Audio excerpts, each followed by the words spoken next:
All right, guys, welcome to the show. We are talking about 3 fool's gold wide receivers. Now, I did an episode on running backs that are fool's gold.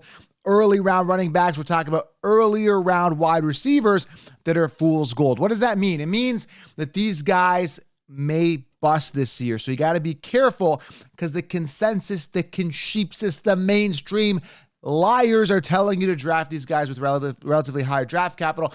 I'm telling you, be aware for the reasons that I'm going to state here. So 3 fool's gold wide receivers for fantasy football 2023, players to avoid potential bust here in this video. Now, as you can see, I'm wearing the shirt, the Fantasy Frontlines General shirt. If you have not joined the Patreon group, we are going now. We're going to go full flow shortly, and we are talking about everything inside secrets, inside information, waiver wire starts and sits in season, amazing community.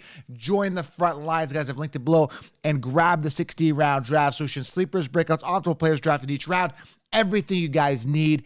Grab 16 rounds below. There's a limited code right now, win to save, guys. I've put it below here. So secure the solution and see you guys in the community. All right. Now, if you're new to the channel, make sure you guys smash that thumbs up. Leave a comment below. Let me know which wide receiver you're fading earlier on. And let me know if you guys think that these 3 are fool's gold. Want to make this interactive in the comments, guys. And again, the thumbs up really helps. All right. First wide receiver here that's fool's gold, in my opinion, and he's getting a significant downgrade at quarterback. And every single year he continues to get a downgrade at quarterback, but continues to perform. The guy I'm talking about is Devonte Adams. Now, Devonte Adams, I got a lot of question marks here going on with this guy. He is currently sitting 7th on the consensus, on the consensus ranking, so he's relatively high. He has dropped a couple slots. But again, he finished on top last year, guys. He finished 3rd in fantasy points amongst wide receivers. Very good. 2nd in targets. Very good. Now he's got Jimmy Garoppolo throwing to him. So he went from Aaron Rodgers to Derek Carr. Derek Carr fed him because his wide receivers were injured. Hunter Renfrow only played 10 games last year. So understand, guys, there's a lot of perfect scenario type environment happening for, a guy like Devonte Adams. Waller, right, was hurt. Renfrow. These were like top receivers for Derek Carr. They were hurt. The only person he had to contend with was Mac Hollins, who had 94 targets. So this is very key, crucial, important information on why Adams thrived last year. I mean, 180 targets.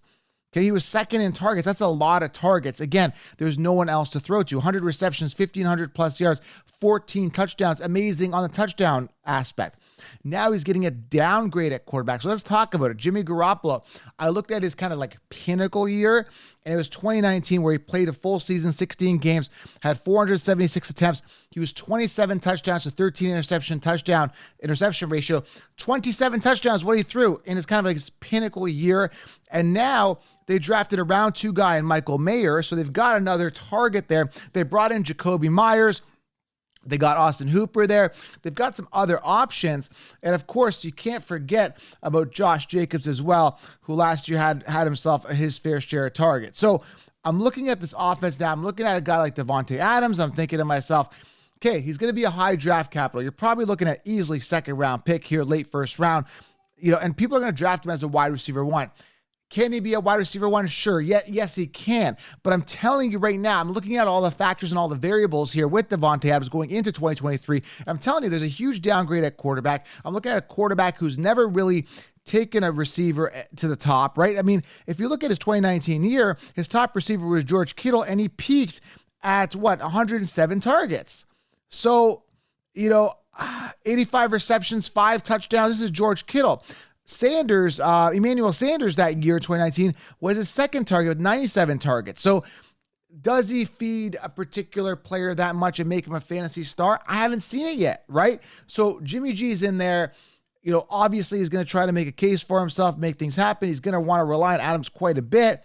Is Adams going to continue on a top level? Maybe. I'm not willing to pay the price. I think he's fool's gold for this year, based on all the reasons that I stated, including the 2nd round pick of the tight end Michael Mayer, Jimmy going to him, Jacoby Myers, Jacobs, all these guys getting integrated. Jimmy Garoppolo, not a guy that throws a lot of volume in regards to touchdowns. I am a little concerned about the value of Devonte Adams this year, coming off 2 pinnacle years. What goes up must come down. I think he's a fool's gold. Let me know, though, what you guys think. I want to, in the comments, is this making sense to you on why I'm fading him, okay?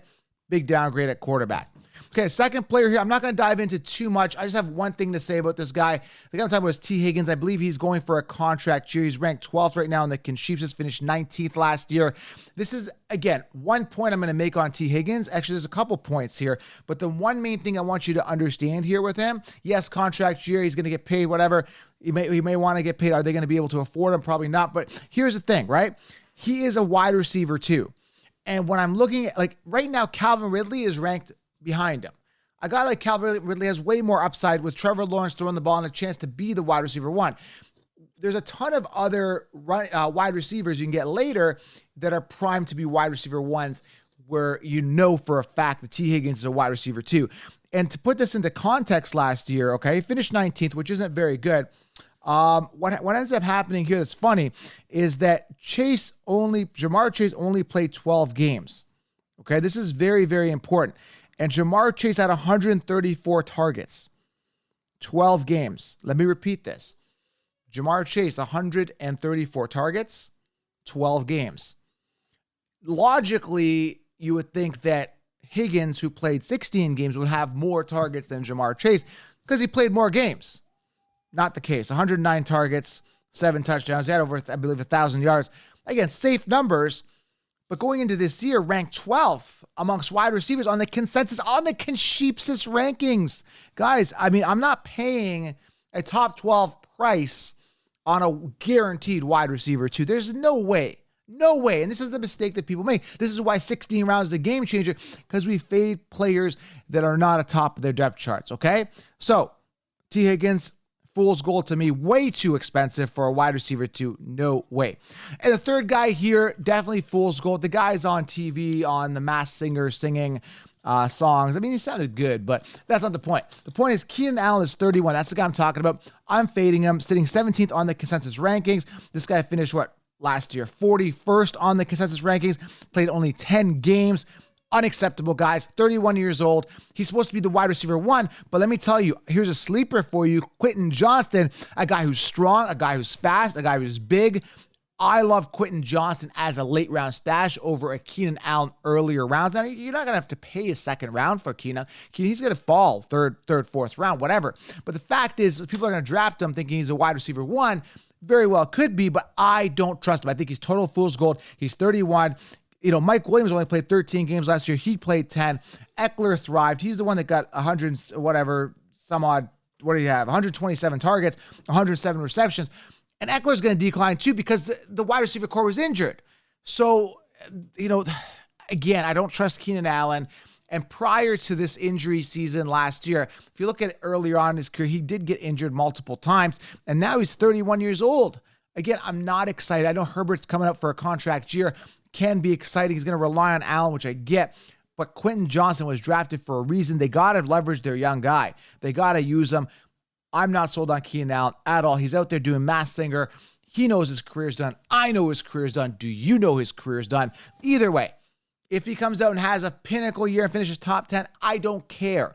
I'm not paying the price for an old receiver coming off an injury-based year who's out there on the Masked Singer singing because he knows his career's done, and they drafted a top prospect in Quentin Johnston in the first round. I believe it's 21st overall or something like that. Either way, it was the first round, Quentin Johnston, exciting, dynamic.